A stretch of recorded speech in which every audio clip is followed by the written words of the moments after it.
کیا تو ابھی اپنی اوقات سے بے خبر ہے؟ کیا تجھے وہ وقت یاد نہیں جب تمہارے آبا و اجداد کو اللہ کے سامنے جھکنے کا حکم ہوا تھا؟ میرا نام سن کر میرے ہاتھ پاؤں ٹھنڈے ہو گئے، میرا سارا جاہ و جلال خاک میں مل گیا۔ میں نے کانپتے ہوئے انسانی روپ دھارا اور ان کے قدموں میں گر گیا۔ میں نے پوچھا، آپ کون ہیں اور آپ میرا نام کیسے جانتے ہیں؟ انہوں نے مسکرا کر فرمایا، لوگ مجھے خضر کہتے ہیں۔ مجھے زمین اور سمندروں کے ان راستوں پر چلنے کا حکم دیا گیا ہے جہاں اللہ کی حکمتیں پوشیدہ ہیں۔ میں نے سنا تھا کہ ایک ایسی ہستی اللہ کی زمین پر موجود ہے جو وقت کی قید سے آزاد ہے اور جسے علم لدنی عطا کیا گیا ہے۔ میں نے گڑ گڑا کر عرض کی، اے اللہ کے برگزیدہ بندے، مجھے اپنی غلامی میں لے لیجئے، میں اس سرکشی سے تھک چکا ہوں، میں وہ دیکھنا چاہتا ہوں جو آپ دیکھتے ہیں۔ خضر علیہ السلام نے میری طرف دیکھا اور فرمایا، میرا سفر کٹھن ہے زوبا، میں وہاں جاتا ہوں جہاں عقل کام نہیں کرتی، میں وہ کرتا ہوں جو ظاہر میں ظلم نظر آتا ہے مگر باطن میں رحمت ہوتا ہے۔ اور پھر انہوں نے مجھے اپنی شاگردی میں لے لیا، اور پھر اس دن سے میرے اس طویل سفر کا آغاز ہوا جو صدیوں پر محیط تھا۔ ہم نے ایسے ایسے شہر دیکھے جو آج سمندروں کے نیچے دفن ہو چکے ہیں۔ میں ان کے پیچھے ایک سائے کی طرح چلتا رہا۔ ایک بار ہم ایک ایسی بستی سے گزرے جہاں قحط کا راج تھا، لوگ پیاس سے مر رہے تھے۔ میں نے سوچا کہ اب حضرت خضر علیہ السلام یہاں اللہ سے دعا کریں گے اور بارش ہوگی، لیکن انہوں نے کیا کیا؟ انہوں نے اس بستی کے واحد کنویں میں مٹی ڈال کر اسے بند کر دیا۔ میں چیخ اٹھنے والا تھا کہ میں چپ ہو گیا۔ کئی سال بعد جب میں دوبارہ وہاں سے گزرا تو دیکھا کہ جہاں کنواں بند کیا گیا تھا وہاں سے اب میٹھے پانی کی 7 نہریں پھوٹ رہی تھیں جنہوں نے پورے صحرا کو گلزار بنا دیا تھا۔ مولانا کہتے ہیں کہ جن کی باتیں سن کر میرا سانس سا رک گیا، وہ جن اپنی آنکھوں میں موندے گویا صدیوں پیچھے جا چکا تھا، اور پھر اس نے اپنی داستان کا وہ حصہ شروع کیا جو عقل انسانی کو حیرت زدہ کر دیتا ہے۔ اے ابن آدم، اے آدم زاد، تم نے اپنی کتابوں میں سکندر اعظم اور چشمہ حیات کی بہت سی کہانیاں پڑھی ہوں گی، لیکن میں اس وقت وہاں موجود تھا جب سکندر اس پانی کی تلاش میں بھٹک رہا تھا۔ حضرت خضر نے مجھے حکم دیا کہ میں ان کے ساتھ ظلمات کے اس علاقے کی طرف سفر کروں جہاں روشنی کی رسائی نہیں تھی۔ ہم زمین کی تہوں میں اترتے گئے۔ وہاں نہ سورج تھا نہ چاند، صرف ایک عجیب سی نیلی روشنی تھی جو چٹانوں سے پھوٹ رہی تھی۔ خضر علیہ السلام خاموشی سے چل رہے تھے جیسے وہ ہر پتھر اور ہر موڑ سے واقف ہوں۔ اچانک ہم ایک ایسے مقام پر پہنچے جہاں ایک چشمہ ابل رہا تھا۔ اس کا پانی دودھ پیا اور پانی پیا۔ انہوں نے میری طرف دیکھ کر فرمایا، زوبا، یہ وہ مقام ہے جہاں قضاء اور قدر کے فیصلے ملتے ہیں۔ جس نے یہاں کا پانی پی لیا وہ سورہ اسرافیل تک مہلت پا گیا۔ کچھ دیر بعد ہم نے سنا کہ ذوالقرنین کی فوج کی آہٹ قریب آ رہی ہے۔ ذوالقرنین جنون کی حد تک اس چشمے کا پیاسا تھا۔ میں نے عرض کی، اے اللہ کے بندے، کیا آپ اسے راستہ نہیں دکھائیں گے؟ خضر علیہ السلام نے مسکرا کر فرمایا، نصیب کا لکھا کوئی نہیں مٹاتا، یہ پانی صرف اس کے لیے ہے جسے قدرت نے چنا ہے۔ ذوالقرنین کے مقدر میں دنیا کی بادشاہت ہے، دوام نہیں۔ اور میں نے اپنی آنکھوں سے دیکھا کہ ذوالقرنین اور اس کے ساتھی اس چشمے سے محض چند گزلے کے فاصلے پر تھے، اگر ان کی آنکھوں پر ایسی دھند چھا گئی کہ وہ اس کے سامنے سے گزر گئے اور اسے دیکھ نہ سکے۔ مولانا نے لمبا سانس لیا۔ ان کی آنکھیں اب بھی اس تحریر پر جمی تھی جو انہوں نے اس رات اس پراسرار ملاقات کے بعد لکھی۔ جن نے اپنی داستان کو مزید گہرا کرتے ہوئے کچھ ایسے واقعات چھیڑے جنہوں نے انسانی تاریخ کے رخ موڑ دیے ہیں۔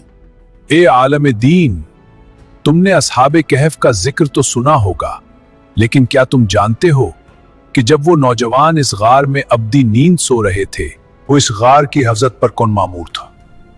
حضرت خضر مجھے اس پہاڑ کے دامن میں لے گئے جہاں وہ غار موجود تھا۔ انہوں نے مجھ سے فرمایا، زوبا، یہ وہ ہستیاں ہیں جنہوں نے وقت کے جابر بادشاہ کے سامنے کلمہ حق بلند کیا۔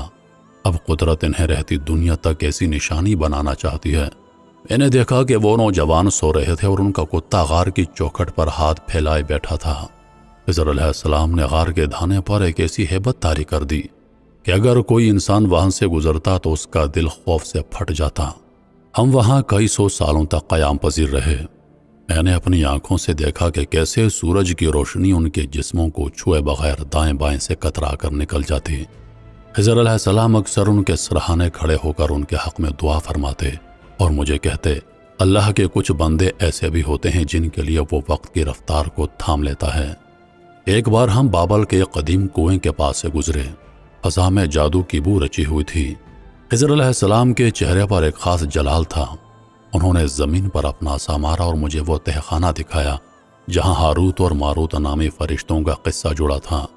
انہوں نے مجھے بتایا کہ کیسے جادو انسانیت کے لیے ایک آزمائش بن کر اترا۔ انہوں نے چٹان پر کچھ الفاظ لکھے اور مجھ سے کہا، زبا یاد رکھنا، جادو صرف نظر کا دھوکہ ہے جبکہ معجزہ حقیقت الہی ہے۔ انسان جب اللہ کو چھوڑ کر ان سفلی قوتوں کے پیچھے بھاگے گا تو وہ اپنی روح کا سودا کر بیٹھے گا۔ میں نے دیکھا کہ وہ جگہ لرز رہی تھی جیسے کوئی قید وجود باہر نکلنے کے لیے بیتاب ہو۔ خضر علیہ السلام نے وہاں ایک ایسا حصار قائم کیا جو قیامت تک کوئی جن یا جادوگر نہیں توڑ سکتا۔ ایک صدی گزری تو ہم ایک ایسی کشتی پر سوار تھے جس کا کوئی بادبان نہیں تھا۔ ہم ایک ایسے جزیرے پر پہنچے جہاں درختوں سے پھل نہیں بلکہ جواہرات لٹک رہے تھے، لیکن وہاں کی فضا میں ایک عجیب سی دہشت تھی۔ خضر علیہ السلام نے وہاں ایک پرانی قبر کے پاس قیام کیا۔ انہوں نے مجھ سے فرمایا، یہ اس شخص کی قبر ہے جس نے دنیا میں سب سے پہلے تکبر کیا تھا، مگر آج اس کا نام لینے والا کوئی نہیں۔ مولانا فرماتے ہیں کہ جن کی آنکھوں میں ایک دم میں ایک عجیب سی چمک ابھری جیسے وہ کسی بہت قدیم اور خوفناک یاد کو کرید رہا ہو۔ اس نے اپنا ہاتھ فضا میں لہرایا اور بولا، مولانا آپ نے عاد اور سمود کے قصے تو سنے ہوں گے، لیکن میں آپ کو اس تہذیب کے بارے میں بتاتا ہوں جس کا نام و نشان بھی زمین نے نگل لیا۔ ارم ذات العماد، ستونوں والا وہ شہر جس کی مثال دنیا میں کہیں نہیں تھی۔